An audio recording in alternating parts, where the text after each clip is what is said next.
We believe that all people have worth, so that means that we have worth as well.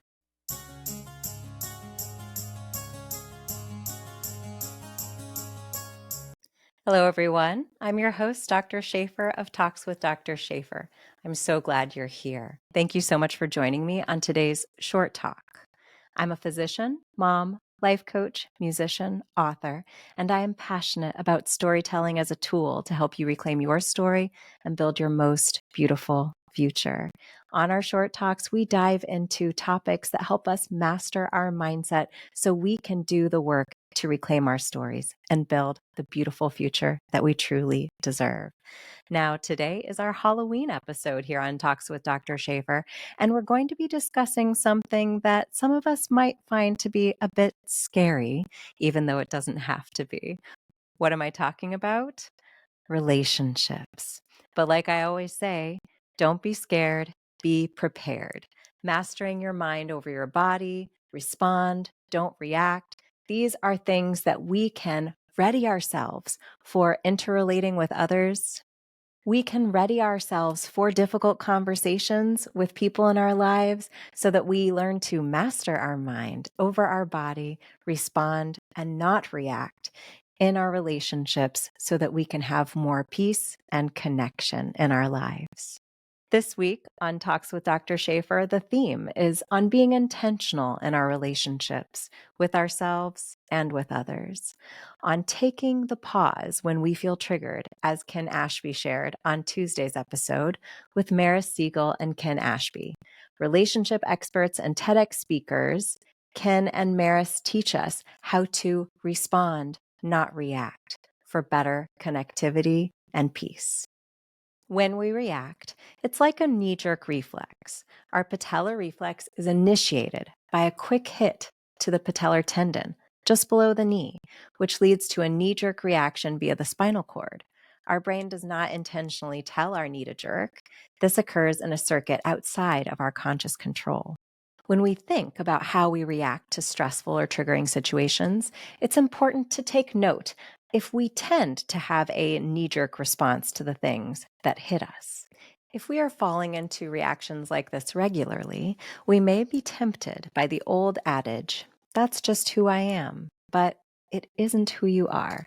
Just like your knee-jerk response to your patellar tendon being tapped is not a reflection of your thoughts or intentions. It is simply a reflex. To override our reflexive, reactive, triggered responses, we have to bring our experience of triggering stimuli or stressors into our conscious awareness. Without doing that, we can't break out of those reflexive loops.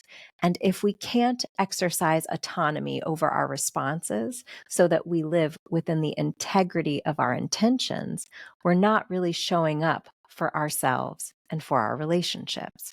We're just reacting. Many of us feel uncomfortable dissecting our reactions to what happens to us.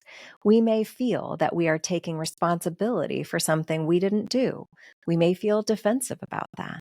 While it is completely true, we didn't swing the reflex hammer to hit that patellar tendon, or we didn't say or do the thing that triggered us emotionally, if we focus always on what is out of our control and spin in a sense of hopelessness, we miss out on an opportunity to empower ourselves, to take control over what belongs to us, no matter what the external forces around us are bringing. We can control ourselves and only ourselves by taking the time to understand why we react the way we do to stressors. We can get to the root cause of our emotional reactions. If someone is unkind to us and we respond in a big way, is that truly because they were unkind to us in that moment? Most of us have encountered enough people to know that their behavior is a reflection of them, not of us, and that no one can force us to act outside of our integrity either. The powerful truth in this is that we can examine our reactions, determine what limiting beliefs we may have about ourselves may be coming up in those triggering situations, and start to work on addressing those beliefs. If we feel that we don't deserve kindness, for example, if we feel unworthy, due to a set of beliefs about ourselves and our place in this world formed long ago in an environment that we no longer exist in, we can begin to question the validity of those beliefs in the here and now. We believe that all people have worth, so that means that we have worth as well. Does someone need to do anything or prove anything to you to earn their worth? Or are they worthy as they are of respect, of safety, of kindness, of autonomy? I would bet you believe they are. But you are just as worthy as everyone else. Sometimes we need to retrain and remind our thought processes of this fact.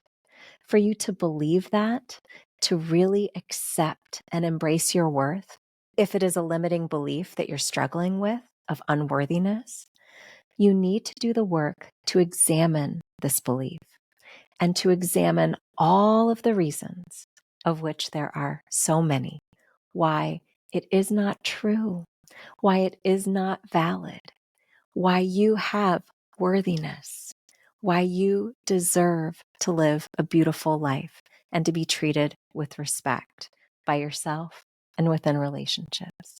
To regain your belief in who you are and what you deserve. To be comfortable saying that you do, in fact, deserve the kindness and respect that you so generously give to everyone in your life.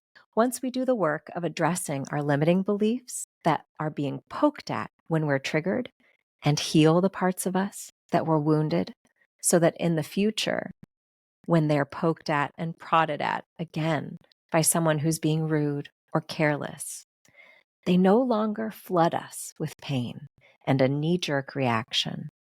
We can learn to respond with our higher level of thinking, with intention and curiosity, so that we can show up in the world focused on maintaining our integrity and living in alignment with what we know to be true.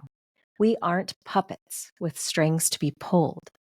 Once we master our reflexes, our reactions, and instead learn how to respond and stay centered, we cut those strings. We are now in control of the only thing we truly can be, of ourselves.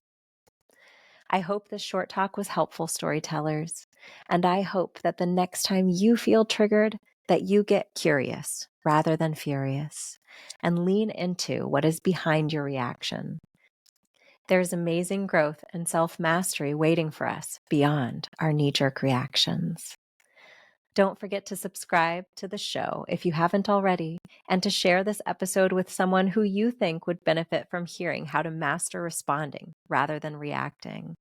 Learning to master your mindset and how you are showing up in relationships so that when you are feeling emotionally triggered, that you respond and not react will help bring you a sense of peace and control, as well as improve the way you're connecting with others.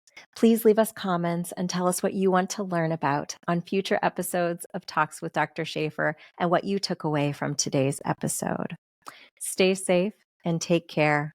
I'll talk to you soon.